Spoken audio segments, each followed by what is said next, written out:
suuraan biratti argitan kun jechuudha. Ana waleedhaaf ganama yeroon hirribaa ka'etti qursii koo isa jalqabaati.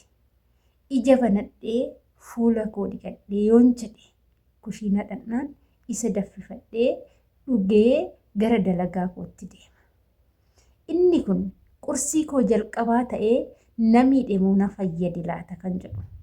Asumarraan illee namoonni hedduun balaa nuskofee ganama garaatti duwwaatti dhuganiif miidhama gurguddaa fi dhukkuba gurguddaadhaan saaxilamanii jiru. Ana yeroo baay'ee jarriin ani bira hojjedhu madaamiin koo hojjechiisuun koo waan kana baay'istee hin dhugini, baay'istee hin fayyadamini jedhanii irraa na dhorku. Egaa ashamaa harka fuunee kabajamtootaa fi daawwattootaa hordoftoota keenyaa nageenyi koo kan jaalalaa fi kabajaa bakkaa fi lafa jirtanitti isiniif haa baay'atu. Anis obboleettiin keessan bakkaa fi lafa jirutti waaqayyoof galannaa ga'u nagaa fayyaa kootidha. Egaa akkuman jalqaba isinii kaasuu yaaletti jechuudha. Isa na cinaatti argaa jirtan kana jechuudha. Nuskufee jedhama. Nuskufeen kun biyyoota Itoophiyaa keessatti ni jira, garuu gatiin isaa guddii waan ta'eef namoonni Itoophiyaa keessaa baay'inaan hin fayyadaman. Inni nuskufeen kun gosa bunaati.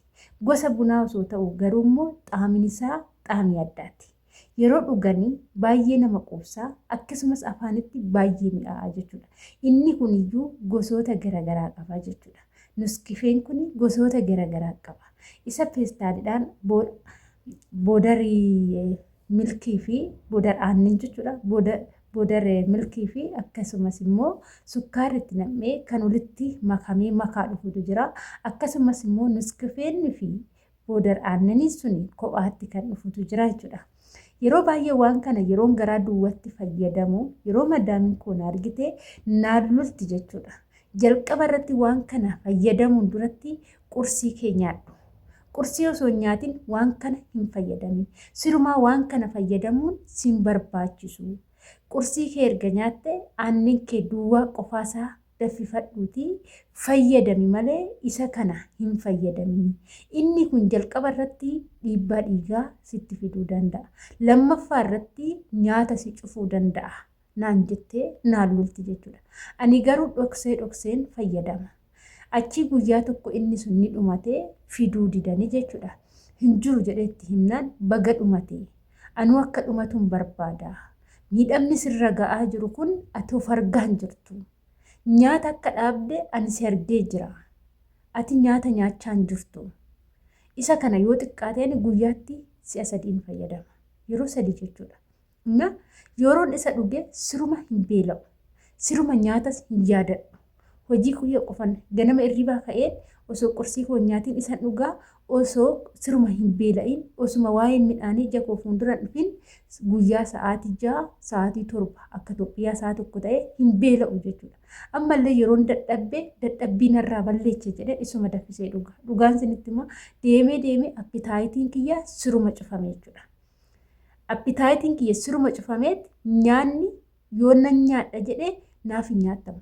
Guyyaatti yeroo takkittii qofa nyaata nyaadha waan siin garramu jechuudha.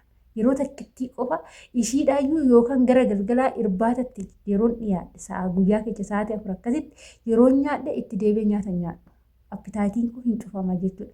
Innaa wanti kun erga mana kana fiduu dhiisanii dhaabanii aannan qofa fiduu aannan loormaan aannan sa'aa jechuudha.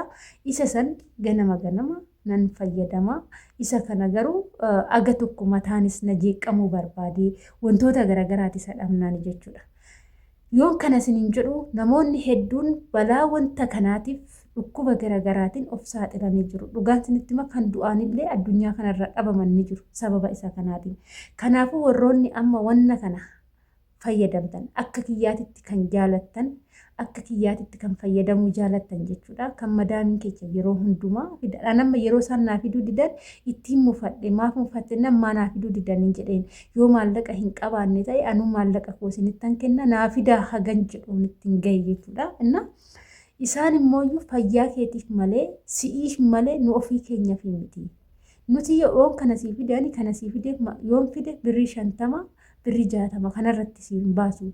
Kana gizee tokko yoo si fide ji'a tokko ol fayyadamta. Garuu immoo fayyaan kee nyaata kee si cufaa jira. Ijoollee isaanii hundumtuu namni tokko hin fayyadamu. Madaaminis hin fayyadamtu. Miidhaa qaba. Hundi isaaniitu aannan fayyadamu jechuudha. Aannan baawudariinis jira jechuudha. Aannan daakuu yookaan baawudarri milkiin jira. Innis baay'ee gaariidha. Ganama isa daffistee xiqqoo sukkaaratti gootee fayyadamuudha malee isa kana nan fayyadama yoo jette miidhama sitti fida. Kanaafuu wanni ani jechuu barbaade warroonni amma sa'aatii kanatti nuskofee kana baay'ee jaalattanii fi ganama yeroo irribaa kaatan isa dhuguu barbaadan yookaan isa dhuguu jaalattanii sa'aatii kanarraa qabdanii waan kanarraa of qoxxobaa isiniin jechuun jaaladha. Keessattuu ijoolleen haarawa amma biyyarraa dhuftan inni yeroo haarawa dhuganii barachaa deeman suusis namatti ta'a. Akkasumas immoo yeroo jalqabaa yoo dhugde waan baay'ee mi'aa'uuf isa malee wanta biraatu sitti hin tolu jechuudha. Inni kun fakkii bunaati. Bunarraa hojjetamu malee bunni fi inni waliin argatu jechuudha. Haalli hojii isaatis waliin argatu jechuudha. Sirriitti akka yeroo dhuganii akka midhaaniiti nama quubsa jechuudha. Yeroo si quubse kan ammoo ati waa'ee nyaataa hin yaadattu. Nan nyaadha nan dhuga hin jettu. Nyaata kee guyyaatti gizee namni kamiyyuu jiran anamma aga tokko erga nyaachuu qabe erga isanirraa dhaabanii jijjiiraman qaba jechuudha. Gala jijjiiraman qaba. Maaliif amma sirumaa dhaabee jira hin fidanii isaanis fiduu dhaabanii jiru hin jiru jechuudha. Hin fidnu jedhanii waan didaniif anis amma akkuma isaaniin aannan fayyadamuu jammare jechuudha. Ganama yeroo hirribaa ka'u aannan suni qaama kiyya hundumaayyuu na hiika jechuudha. Maaliif garaagarummaa isaa tan arge. Aannan yeroo dhuge xiqqoon ture nan beela'a nyaatan barbaada nan nyaadha jechuudha. Gizeen garuu nuskofee fayyadamu san siruma beeluun jedhame natti hin dhufu jechuudha. Dhugaa misaa isaanii hojjedhe nyaata isaanii hojjedhe ofii kiyyaa osoo homaa hin nyaatinan deema jechuudha. Kanaaf hordoftoota kiyyaa wanta nama fayyaduu fi wanta nama miidhu tokko adda baasnee beekuu qabna.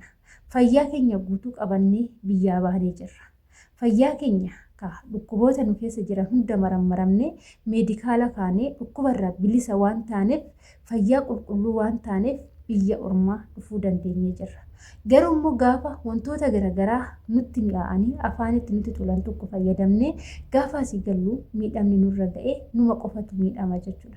Kanaafuu wantoota keessattuu warri doktoroota dhiisaa jedhan tokko akkasumas immoo warroonni waan kanarraa beekan dhiisaa jedhan tokko yoo dhiisan jijjiiramni dhufa jechuudha.